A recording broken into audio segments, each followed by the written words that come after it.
Welcome to another session of Education in the U.S. This week we're focusing on testing and assessment in education reform. This week, or this session, your field experiences are due. So besides making sure you've emailed me your reflection and gotten your paperwork to me, what I do want you to do is to head over to the discussion boards and under the field experience link, share one important insight you learned. For certified teachers, share one insight that you've reflected on from your own career that you feel novice teachers should be aware of. Okay, this week we're talking about education reform and of course accountability, which is a pretty significant impacting factor in ed reform on schools today. And we also have a seminar leadership and our fourth essential question. Now today, to start the lecture, what I want you to do is watch this clip from the TV show The Wire. And if you're not familiar with The Wire, it's a show that aired from 2001, I believe, to 2005 or 2006. There were 5 seasons total, and it looked at Baltimore and the impact of the war on drugs on the city of Baltimore, different aspects of the city. And season 4 is about education. And one of the police officers from the first 3 seasons resigns his position and becomes a math teacher. So the 4th season is really great because it shows him going into a middle school and trying to learn how to teach. He's doing alternate route certifications, so he doesn't have a mentor, he doesn't have a whole lot of supports in place, and he's just sort of left to figure things out on his own. And what you're going to see is him sitting in a kind of typical in-service meeting with the other faculty, or a faculty meeting. And so we're going to watch this clip, and I want you to go to the discussion board. There's a page simply for this. So click on that page and tell me from Darling Hammond's chapter on testing and assessment, what did you see in the scene? And do you think this is a realistic occurrence in many American schools? So let's go ahead and watch this, and of course if right now my computer doesn't cooperate and it doesn't work very well, you can go ahead and upload or click on the link yourself in the PowerPoint. We had MSAs in the 22 percentile. And don't think they haven't noticed it down at the Puzzle Palace. The word is they're looking for at least a 10-point increase from all city middle schools this time around. We're still 6 weeks away from the MSAs. You want us to start teaching the test now? This year, the preferred term is curriculum alignment. There's nothing wrong with emphasizing the skills necessary for the MSA. If we can get them to write a paragraph without a 4-letter word in it, it'll have to have better command of English. Marcia, skill sets are one thing, but this has us teaching test questions directly. Test questions that involve skills. I don't see your point. I don't see the point. Were you really expecting something different than last year? I don't see the math section. These are all language arts questions. Our grade is failing on standardized tests last year. So for the time being, all teachers will devote class time to teaching language arts sample questions. Now, if you turn to page 11, please, I have some things I want to go over with you. I don't get it.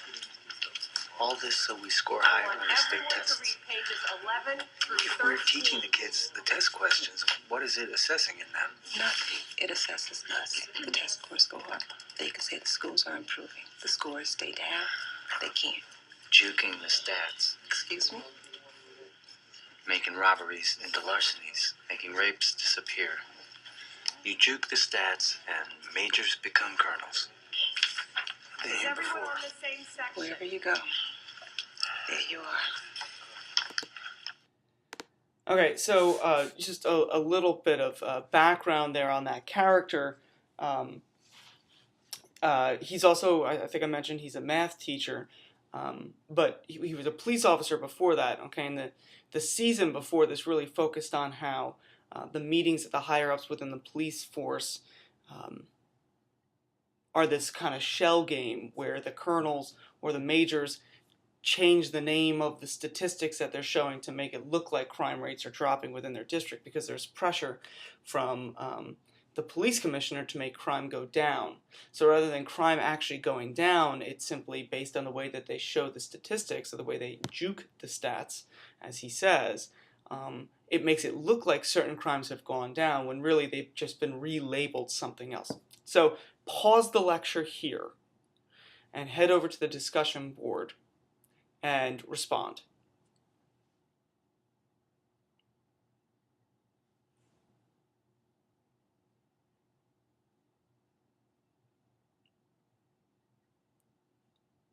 Okay, so I'm assuming that you've now paused the lecture and you've responded.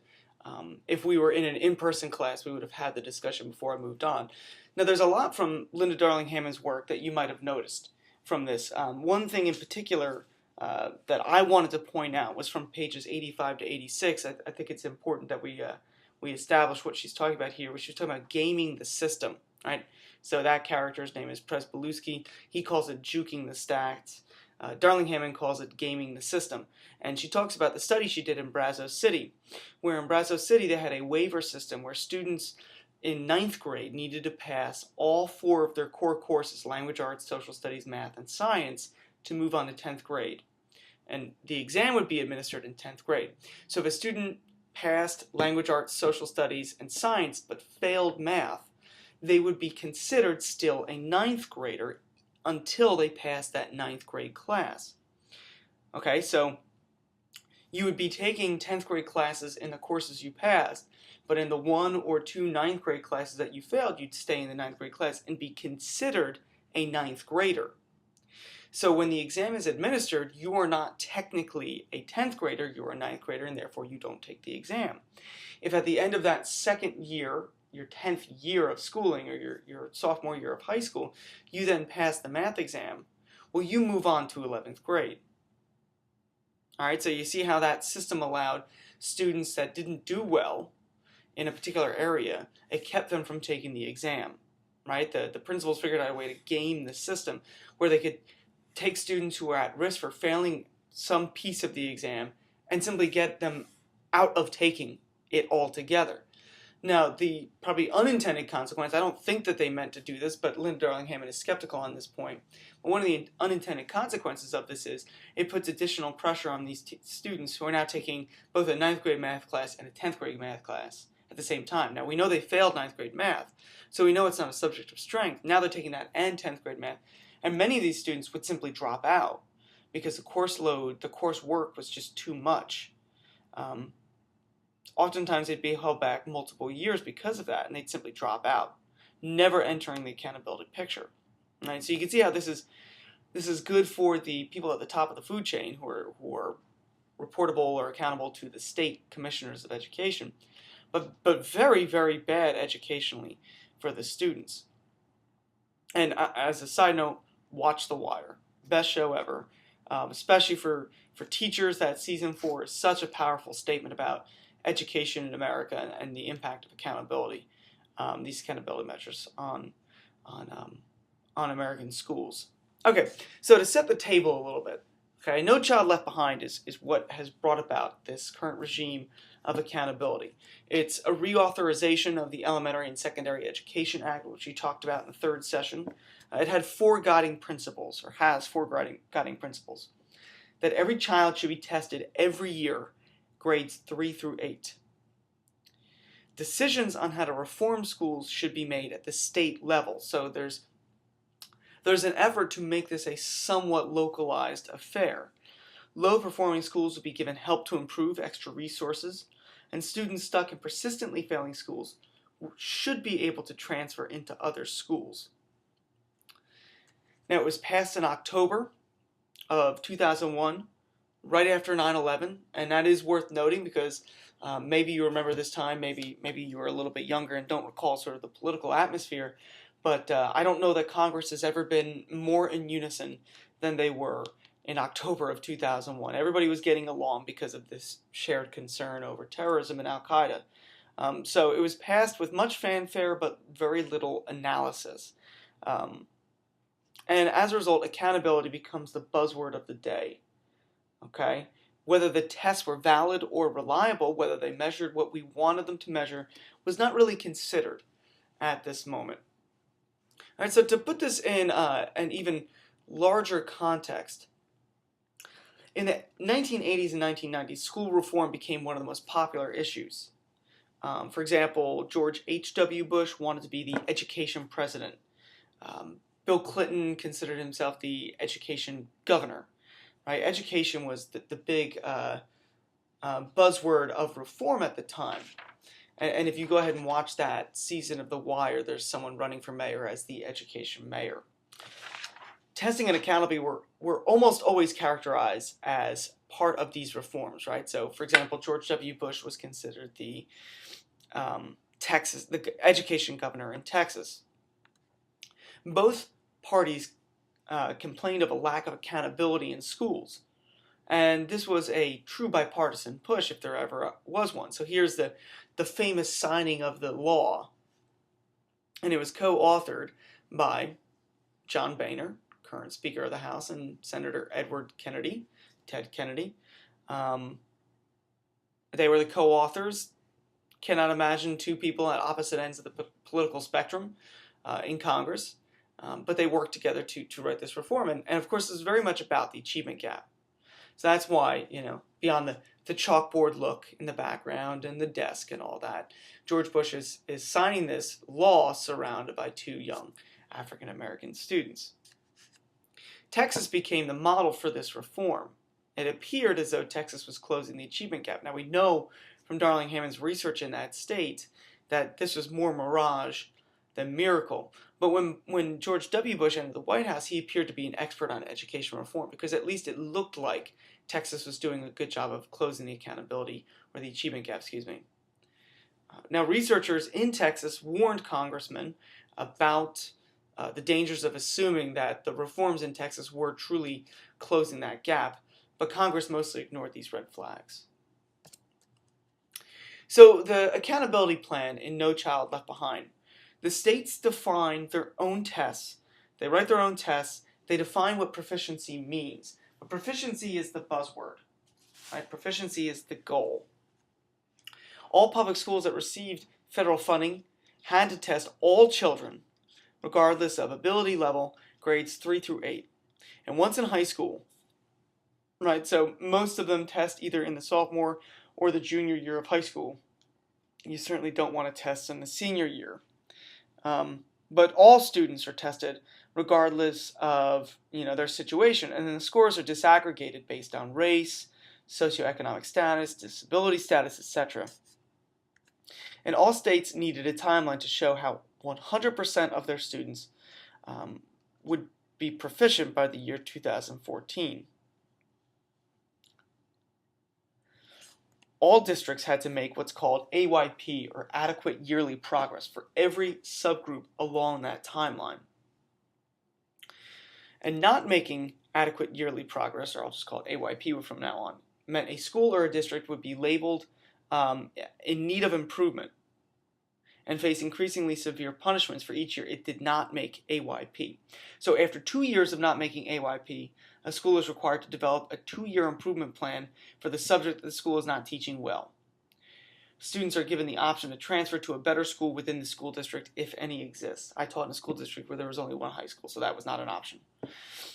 Missing AYP in the 3rd year forces a school to offer free tutoring and other supplemental educational services to struggling students. If a school misses AYP in its AYP target for a 4th consecutive year, the school is labeled as requiring corrective action. You don't want your school to fall into that category. It might involve the wholesale replacement of staff, introduction of a new curriculum, or extending the amount of time students spend in class. And finally, the 5th year of failure to meet AYP and to planning or restructure the entire might require planning to restructure the entire school. Common options included closing the school altogether, turning the school into a charter school, hiring a private company to run the school, or asking the State Office of Education to run the school directly. And of course, Ravitch really picks up on that last punitive effort as an effort to privatize schools altogether. She sees it as more of a conspiracy, that this idea of every student being proficient is impossible. And therefore, because the bar is nearly impossible to reach for most school districts, that you're setting them up for failure so that you can then privatize the schools. Prior to this, participation in the NAEP exams was voluntary. This required every school district in every state to participate in NAEP. So one thing that Diane Ravitch really picks up on is this problem of proficiency. What does it mean, right? There's not a clear definition.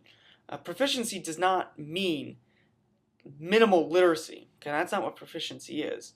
The term comes out of the NAEP exams, and it signifies a high level of academic achievement. So it's above basic and below advanced, right? It's above basic and below basic on the grading scale, and it's just below advanced. So if you're proficient, you're very good at something. Only 28% of Americans tend to score proficient on the NAEP exams. But the No Child Left Behind law calls for 100% of children to score proficient within the next year, right? Every year, that's why it's called yearly progress. Every year, scores are expected to rise.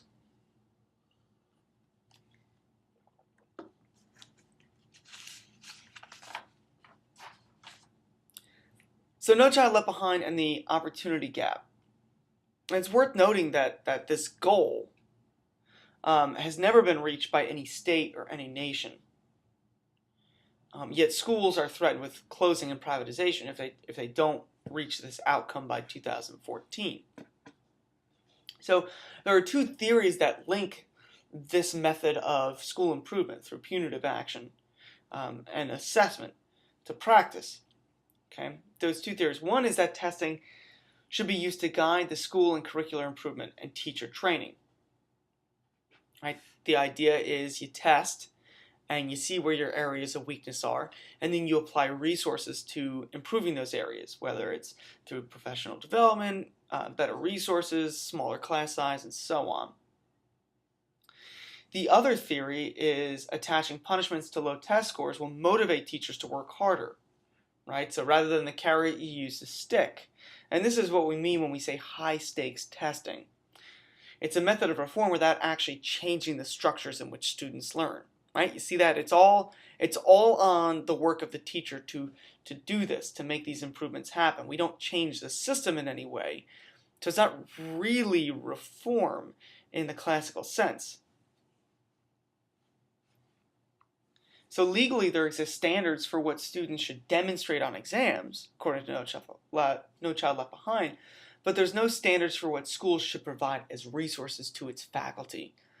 So there's no ask of the schools to change the amount of resources they provide, no ask for the taxpayers to increase the burden of tax dollars, to increase budgets.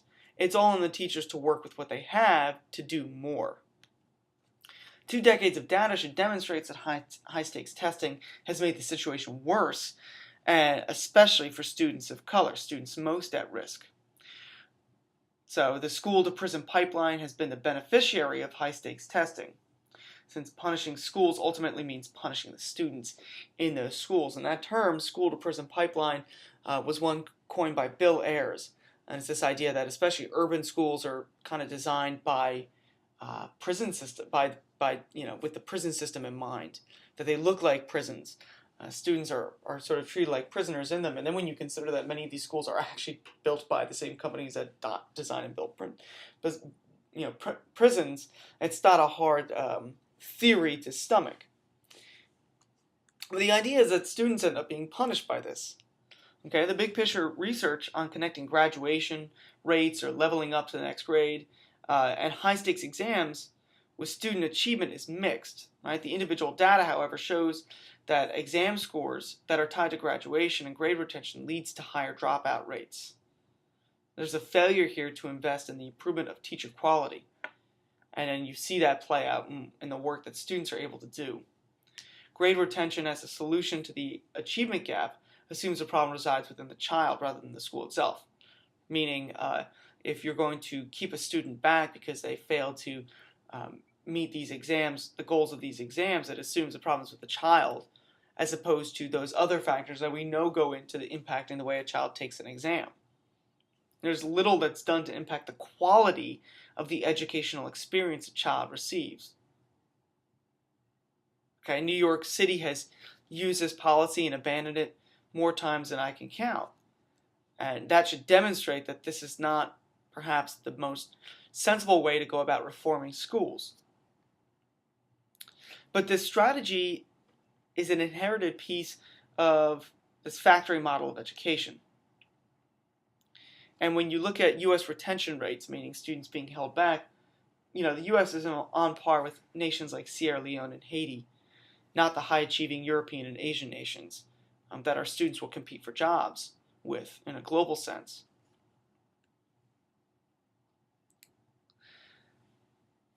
And in essence, you're also punishing schools. So some states, including Connecticut, have taken to grading schools and putting labels on the front doors of buildings. Now, Darling Hammond is comfortable with the way that Connecticut grades its schools because there's a very sensible grading model. But in a lot of states, it's purely based on the way the students score on these exams. And this has the impact of scaring quality teachers away. And of course, that's going to further negatively impact the achievement gap. So Darling Hammond really looks at this Texas miracle because the reforms in Texas become the model for No Child Left Behind. Studies into the gains made by Texan students in the 1980s and 1990s have called the miracle of this into question. When you looked at national exams as opposed to the statewide exams that were implemented in Texas, we saw an achievement gap that widened. Right? So the state exams, it looked like everybody was doing great.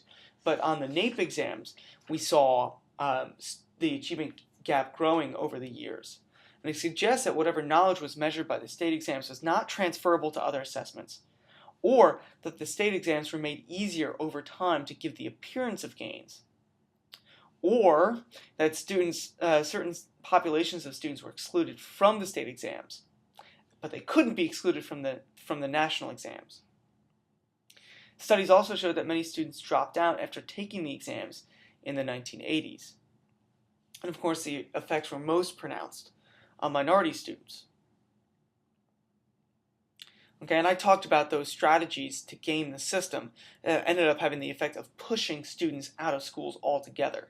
Obviously, the goal of education reform should not be to push low-performing students out of schools, but to figure out how to fix our schools so that all students can perform at an adequate or a high level. Faculty administrators that were interviewed by researchers doing these studies, including Darling Hammond, reported that these practices were commonplace. And during this time, attrition rates for Texas teachers skyrocketed. Also, the hiring of alternate route teachers increased. So the larger problem is the accountability system provides no incentives for teachers to work in public schools or low-income schools with high minority populations. So let's talk about the effects of No Child Left Behind. I've painted kind of a bleak picture, but there have been positive impacts from No Child Left Behind. We have seen an increased accountability in schools. All right, so AYP goals help teachers and schools realize the significance and the importance of the educational system and how it affects the nation. There's also, greater school choice. Those who have argued that No Child Left Behind has been successful have said that, a greater school choice, which is inherent within the punitive actions in No Child Left Behind, give options to students enrolled in schools that are failing to meet AYP. So students aren't necessarily trapped in these failing schools. They also argue that there's an improved quality of teachers. So prior to the No Child Left Behind Act, new teachers were typically required to have a bachelor's degree, be fully certified, and demonstrate subject matter knowledge, generally through your praxis exams. Under No Child Left Behind, existing teachers, including those with tenure, were also supposed to meet these standards. So at least ideally, there's an improved quality of teaching. That teachers who have been in the system for a while were forced to demonstrate how they were highly qualified. And there is some improvement of test scores evident. The Department of Education was proud to point to the NAEP exams released in July of 2005, showing that students improved in both reading and math. Critics, however, pointed out that the increase in scores from 2000 to 2003 was roughly the same as between 2003 and 2005. So the students were increasing, were gaining in their scores before the act was actually implemented in the same rates as they were once the act was implemented. So that calls into question how much of that increase can actually be attributed to No Child Left Behind. And at the very least, worst case scenario, at a federal level and a symbolic level, it recognizes the severity of the achievement gap. Of course, there have been many negative effects that teachers are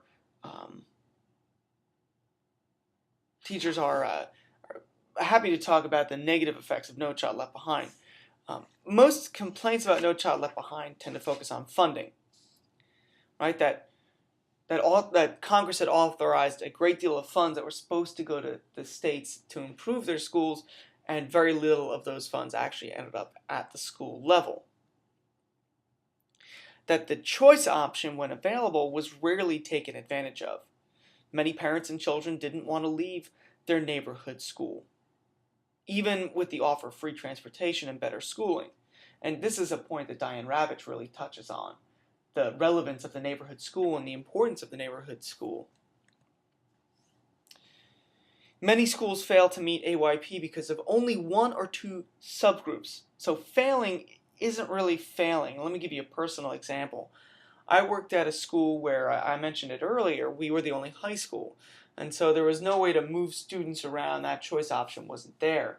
But oftentimes, other schools in the Philadelphia metro area, what they would do if they had more than one high school was they would sort of spread out the students that they expected to fail, or to not meet the expectations of these exams, so that the percentage of students in these subgroups in the exams was sort of distributed evenly across the school district to then still meet adequate yearly progress. All right, so a certain percentage of students have to pass it, and they would move the failing students around so that in every school there was a passing grade. Well, we didn't have that option. There were, I believe, 92 subgroups. Year after year, 88 of our subgroups would pass the exams, and 4 would not. Our school, as a result, was considered a failing school. Now, I don't know in what course of study in the universe passing 88 out of 92 gives you a failing grade, but according to the No Child Left Behind standards, we were failing.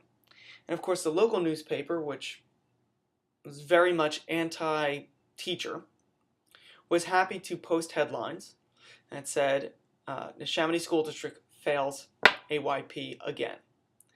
And as I'm sure most of you know, most folks don't read the newspaper, they read the headlines. And of course, the mantra was that we as teachers were failing our students. When you looked at the data, you realized that wasn't the case, but that the benchmarks were set at an unrealistic level. Another negative impact is that No Child Left Behind has led many states to abandon performance tasks in favor of multiple choice exams because they have to collect the data as cost efficiently as possible and analyze it as quickly as possible. So the U.S. Department of Education has refused to approve performance-based assessments like a portfolio that a student would create that would have accountability measures from a variety of sources. It wouldn't just be these multiple choice exams. And of course, a big point of emphasis for Ravitch is the more narrow the assessments, the more narrow the instruction.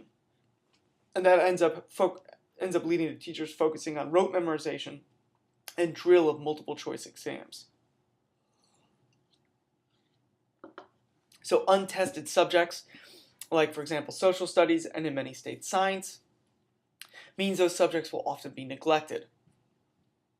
Testing a broad array of subjects leads to superficial coverage of many topics but very little in-depth learning. And analytic thinking or applied knowledge are not tested and therefore not taught. This happens more frequently and more intensely in schools which serve low-income and minority students.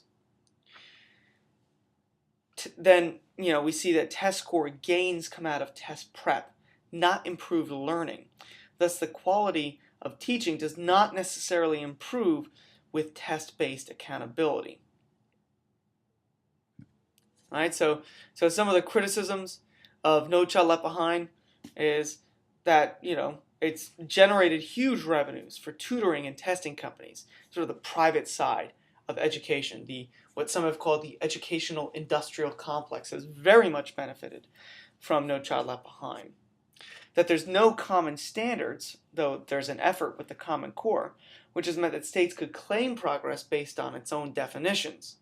And we see that when we compare the NAEP scores to the state scores in a lot of places. A place like, for example, West Virginia showed increased gains all over the board, 92% proficiency, and yet 20% on the NAEP exams. These incentives and sanctions are, they work well in a business environment, but not necessarily in schools. We're helping create citizens. We're not building a product. And all of the levers, all of the punitive efforts lead towards privatization. So the idea is that No Child Left Behind isn't there to improve schools, but rather to privatize them. There's, at least in research, no evidence that the remedies put forward by the law will result in positive outcomes. Even restructuring, the final punitive effort, has been deemed ineffective in practice. And the current system of accountability punishes the schools, it punishes the teachers, and it even punishes the students. But it also removes accountability from parents or from students, right? So if these exams aren't tied to anything meaningful for the students, then there's no reason or incentive for them to do well on the exams.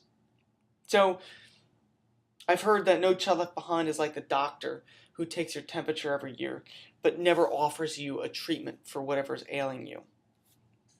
Okay, so what's the future of this?